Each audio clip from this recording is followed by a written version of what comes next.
It's 5 o'clock. We'll call the meeting to order. Please stand for the Pledge of Allegiance. Pledge allegiance to the flag of the United States of America and to the republic for which it stands, one nation, under God, indivisible, with liberty and justice for all. Roll call, Jason. Sarah Sarda, Here. Terry Crandall, Here. Kathy Greenaway, Yes? Franny Kiefer, Here. Jill Sternquist. Here. Quorum has been determined. Next item on the agenda, we will have approval of the agenda. Motion to approve the agenda before us? Second. Any discussion? Roll call, Jason. Greenaway, Yes. Kiefer, Yes. Crandall, Yes. Sarda, Yes. Sternquist. Yes. Next item is approval of minutes. Make a motion to approve the minutes from our regular school board meeting on August 9th and two special school board meetings of August 16th and August 31st. Second. Any discussion? Roll call, Jason. Greenaway, Yes? Sarda, Yes. Crandall, Yes. Kiefer, Yes. Sternquist. Yes. Next, we have any direct or indirect conflicts to disclose. Seeing none, we'll move on to public comment. Jason, do we have anybody sign up for public comment? No, we did not. Okay, next item on the agenda, we have the consent agenda. Make a motion to approve the consent agenda as presented. Second? Any discussion? Roll call, Jason? Kiefer, Yes. Greenaway, Yes. Sarda, Yes. Crandall, Yes. Sternquist. Yes. Next item is good news and student achievement. Dr. Olson. Good evening, everyone.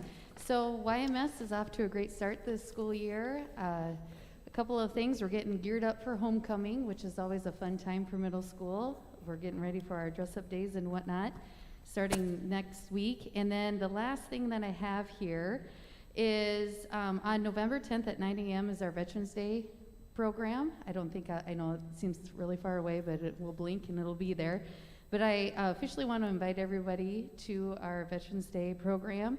And during the program this year, we get to present the Freedom Award that the Yankton School District is won, and so it'll be a special event. So I just want to welcome everybody to come on November 10th at 9 a.m. Thank you. And Mrs. Reichen. Thank you. Good evening. So just have a couple of pictures to share with you, kind of show you what's been happening at Webster School since we've started. So first picture is just some of our friends at Webster who are standing in front of the sign. So I know at all of the, especially probably elementaries, this is a big deal on the first day of school. Parents love to take pictures by the sign. Additionally, if you have the chance to drive by Webster School and take a look at the front on the north side, the landscaping, you can see it in this picture especially. So once again, all summer long, the staff at Webster School volunteered their time, came, planted, weeded several times, exploding, beautiful, if you have the chance. So next picture is just a picture of some of our fun outside at recess. So just kind of a nice reminder that these are times when our kids can have unmasked breaks. For the majority of our kids, this would include 4 times a day if you would count the before school time. Additionally, they also get that time in lunch, obviously in PE.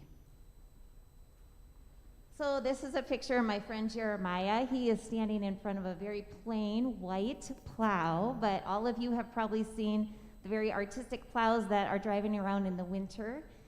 This gives you perspective of what they look like before the kids start decorating them. So I think typically all of the buildings have at least one plow. So Jeremiah is a 5th grader. He and his classmates, along with 4th grade, will be decorating this plow. Just kind of a good collaboration activity that the city of Yankton has us participate in. Just say junior K, Yep. Jason? Okay. So these are a couple pictures of Miss Rembold and Mrs. Kish. Those two are the new junior K teacher and para. So as a reminder, our junior K enrollment is at an all-time high. And so this is just a picture of, I think they're in the computer lab for one of them and in the classroom in the other. Definitely been very appreciative of that additional section this year.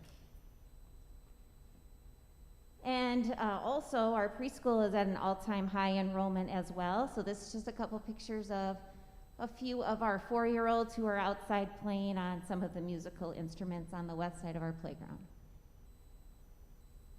These are our new student council members who are nominated. So twice a year, first and second semester, grades 3, 4, and 5 nominate one girl and one boy to represent the student body. Their first big undertaking, you'll see them in the homecoming parade here in a couple weeks. So along with that junior K enrollment, of course, as a reminder, you might remember that that junior K room took the last available space at Webster School. So this is a picture of Mrs. Leader, who has been more than a trooper. As you can see, she is functioning music out of the gym until that extra space is built for her, which will be the outbuilding on the east side of Webster School. So she's gotten real creative. The gym is used now from sun up to sundown between music, breakfast, lunch, and then obviously PE. And then this is just ending one of our staff. We like to do an annual picture, so we thought what a great way to commemorate the first year at the Aquatic Center. So that's a picture from there. Any questions? Okay, thank you. Thank you. Next item on the agenda, we'll have Stephanie Mosier speak on the 2021 Archery World Championships.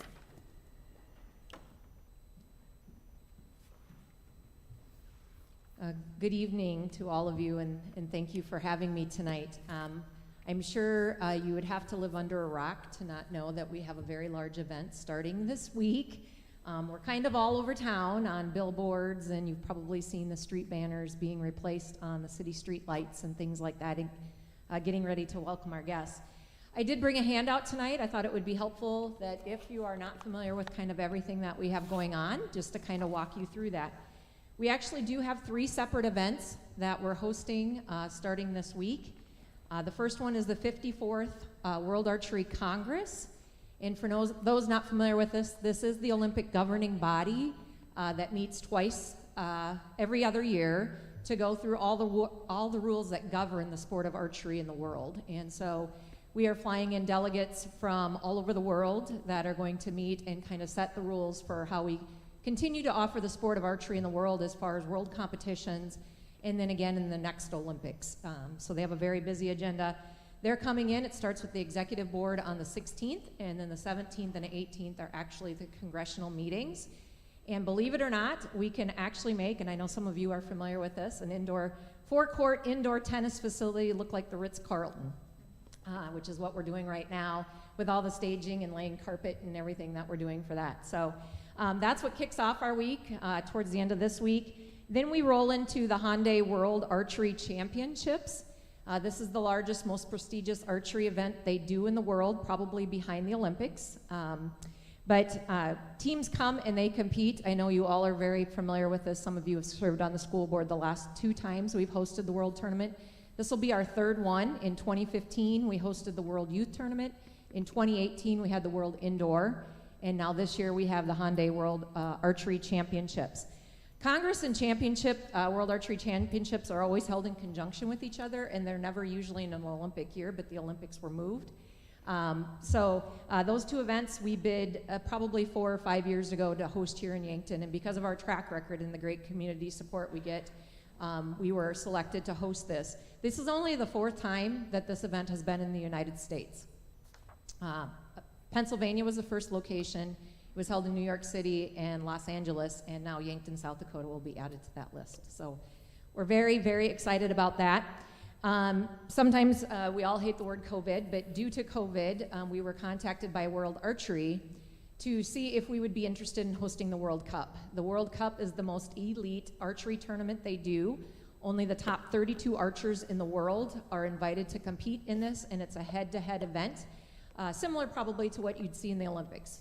You will see 2 people shooting.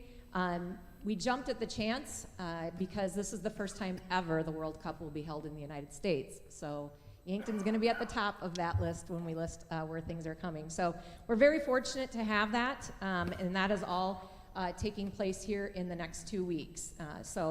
These 3 events have never been held together. So this will be the first time these events are held together. So we're very excited to be the first and are very, very busy at the Archery Center. So wanted to kind of go through what all makes up those events and what's coming in. And then the other reason to come tonight is we've been very thankful the last 2 world tournaments to partner with the Yankton School District to offer school buses to transport people between the hotels and the archery facility. Even this year, looking to transport them down to the river because the finals for the Hyundai World Archery Championships and the World Cup, we are actually building a 70-meter shooting venue down at Riverside Park. So we're very excited about that to showcase the beautiful parks that we have here in Yankton. And so we'll be transporting down to the river as well. But we've partnered with the Yankton School District before in that, and are here again tonight to ask for your support to be able to offer buses again to help us transport our attendees. I will mention, first of all, that these are going to be broadcast live on NBC Sports. So we truly have an Olympic type event happening here in town. NBC Sports will be broadcasting live. But we've also had conversations in, putting this all together. So using school buses, which they love. You guys get lots of pictures of your school buses in social media because they don't have yellow school buses in a lot of countries where people come from. But in working with you on that, we are requesting 3 buses. We have visited with Tony Anderson and with Jason Beets in securing 3 buses that will be, if approved tonight, would be exclusively ours. They will stay at the archery facility. They will not be commingled with the ones that you are using for the students. And they would stay out at the Archery Center. The other thing I would like to mention is this being a world event, World Archery has protocol in place, and every individual, coach, team manager, guest, archer attending must have a negative COVID test within 72 hours of travel to the United States to be able to participate. So there's a lot of COVID protocol being put in place, and part of that starts before they even enter the United States and have a negative COVID test. World Archery is also requiring masks in all common areas, which the school bus would be one of them. So that is all in place, and so happy to answer any questions. But again, I'm here tonight on behalf of the Archery Center asking for your permission to support our endeavors of using 3 school buses again to be able to transport our guests. So Stephanie, what's the general reaction from these competitors and officials who come into Yankton for the first time, where they've been used to coming into New York City or Turkey or Moscow? Right? We're right up there with the pyramids of Egypt, Terry, in doing this. They actually, it's going to be kind of fun for those of you that have been around. There are several archers that are coming this year that were here as a youth in 2015, and they are absolutely ecstatic to be back. They love coming to places like Yankton. If you think about it, and the community support we get, we literally get hundreds of people that volunteer to help us with these events. You go to other countries and you go to New York City where there's multi-millions of people, nobody cares that an archery event is going on. But here, when they come to Yankton, the stands are packed, people are there rooting them on. They're no different than any other professional athlete that loves to have supporters in the crowd that motivates them to do well in their sport. And so they love coming to Yankton. They love the support they get here and the way the community embraces them while they're here. Stephanie, would you mind making a comment about the homecoming parade and then our game? Yes. So in one of our, thank you to Dr. Kindle and to Tony Anderson, who are serving on our, we call it our LOC, which is our local organizing committee. In one of our first meetings, Dr. Kindle had the forethought to mention that we are actually hosting this during homecoming week. So our finals, and when we shoot the World Championships down at the river, is September 24th through the 26th, and you're all very familiar with that date because it's homecoming. And so we actually are going to have our countries in your homecoming parade as a way to recognize them and to share with the community the folks that are here and to get them excited to attend the events over the weekend as well. So we're actually going to be a part of the homecoming parade, carrying country flags. We're pretty excited about that. Can you talk about the halftime? Yes, kind of. I haven't been privy to all those details, but we are going to bring, I've suggested we bring one female and one male, because one of the things that we like to point out with archery is we don't see as many females in that sport as we do males, so I think it's important to do both. So we're hoping that one of the archers, if you're familiar with him, Brady Ellison, went into the Olympics as the #1 recurve archer in the world. Unfortunately, did not do as well as we all had hoped. But we're hoping he's going to shoot an arrow and kind of start off or at halftime of the game, as well as we talked about maybe even bringing Paige Pierce, who is at the top of the world in compound for women, and both are from the U.S. So a way to get folks excited about that and knowing that the event is going on as the homecoming. Who are they shooting the arrows at?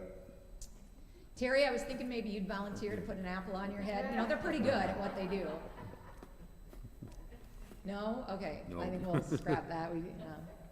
We talked about actually having them shoot at the mascot of the opposing team, but when we found out you were playing the Peer Governors, felt that that was probably not a political story we wanted at this point. And So then whether one we other. move in a big target or something like that. And then I was just gonna, do you want to make a comment about volunteers? I think they're still looking for volunteers. We are. Thank you for that lead-in. So yes, as we've mentioned, we have thousands of volunteer shifts available, and we would love to have everybody come out and volunteer a shift. We have them from knowing something about archery to I'm not even sure where the archery facility is or what archery is, types of shifts, all over from helping with food to distributing water, to checking people in, making sure they have the right credentials. Like I said, this is an Olympic governing type event, and so it is very important. Credentials are very important to making sure people are going in the right areas that are supposed to be there, and things like that. We have transports. I just figured out the transport schedule this weekend. We have 117 different trips to and from airports as tied to these 3 trips, or to these 3 events, so needing drivers to be able to go to Sioux Falls and Omaha to bring them, collect them and bring them back. So there's all sorts of ways to get involved. And you get a really cool teal blue volunteer shirt for helping. Does anybody else have any questions for Stephanie? If not, this is an action item. I'll make a motion to approve the vehicle use agreement for the National Field Archery Association Foundation. I'll second that. Any discussion? Roll call, Jason? Greenaway, Yes. Crandall, Yes. Kiefer, Yes. Sarda, Yes. Sternquist. Yes. Thank Thank you for you. coming to speak. Thank you so much for your support. Next, we have the school district budget. Jason? Okay, this is the month of the year, traditionally actually it's August, but this year, with some of the uncertainties with COVID and everything, we waited till September to make sure that the budget was completely in focus. So tonight we have 2 action items. Number 9, to adopt the budget itself, and number 10, to actually authorize myself to file the tax levy request.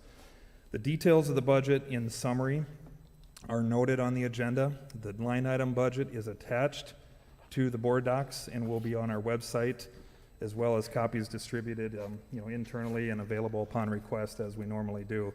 So what I thought I would do tonight, just a very, very brief overview of what the actual budget entails. So we've got the line item budget. I'm going to work off the document that's on the site. In total, the first 22 pages are a lot of detail, and I'm just going to roll through that very quickly and get to the actual revenue sources, which start on page 23 of the budget document. So if you're looking at that at the table, it would be page 23 of the document. So for the general fund, in total, the revenue sources amount to $26,195,441. Very high-level summary is about $9.1 million of that is local sources, including taxes, gate receipts, student fees, rentals, interest income, and that sort of thing. $460,000 is intermediate sources, which comes from primarily the the county apportionment and operating shared costs with the Summit Activity Center. $10.3 million is state sources, or 39% state aid, apportionment, bank franchise taxes, and the remaining part of the general fund budget is federal sources. Titles 1, 2, 3, Carl Perkins, and new this year, which kind of skews all the totals quite significantly, are the ESSER funds, ESSER 1, 2, and 3, which, as we know, are multi-year grants that you're gonna see appear in the budget from now through the fiscal year 24. The last part then, of course, is other sources, which carries over to the next page. Some impact aid funds, surplus property funds, and capital outlay transfer. Moving on then to the expenditure summaries, we have by function on next page 25, and also then a levy summary for the general fund. So this is the next action item. But for the general fund, as we know, the state funding formula determines what the levies are for the general fund. So ag for taxes payable in 22 will be 1.409, or $1.40 per thousand. Owner occupied, $3.15 per thousand, and non-ag other, $6.68 per thousand. That's noted on page 25 of the document. Pages 26 through 27 are the remaining summaries of the general fund by object level. So you see the breakdowns for the last 3 operating years, plus the current year budget, separated out by funding percentage totals of each of those expenditure types, and then same thing by summary. Moving into our special education fund, we have an expenditure budget detail of $5.2 million, supported by just over $5 million of special ed revenue, which is 55% coming from local sources, which is $2.8 million. 26% of our funding for special ed comes from the state, which is equating to about $1.3 million. And then the last 19% is the federal funding sources, which comes from the IDEA programs, the new ARP, which is the American Recovery Plan, as well as the some COVID funds from other sources. Page 36 starts in on the taxation by, the actual budget comparisons are on page 36. Then we move into the capital outlay fund, which is $5.4 million of expenditure detail, starting on pages 37 through 41. 42 has the capital outlay revenues by source. So our capital outlay budget this year is supported by $5.3 million of revenues, which is 90% local sources, property taxes, some small grants, and other advertising sponsorships, and the last 10% is intermediate and federal sources. We're waiting for the final growth numbers, which has become the norm. That'll be released to the schools in early October. So what we'll do tonight would be adopt the budget for the capital outlay, or for all funds, and certify the tax levy requests, and then we'll come back to you with an amended request for the capital outlay levy once we know the growth in the property tax values. The last parts of the budget set up with the impact aid fund and the amounts to raise by taxation, which is a summary of all funds, all levy amounts. That can be found on page 45. And then we have the food service operating fund as well as the concessions fund. So in total, item number 9 on the agenda is to certify the budget, and the resolution is noted on the recommended action. And then item number 10, in a separate action, the request would be to certify the levy rates as noted, and that would authorize myself to file with the county auditor, which is required by law to do so by October 1st. And we will be back in October with an amendment, and that should be everything for taking care of this year's budget. So with that, if there's any questions, I'd be happy to answer those.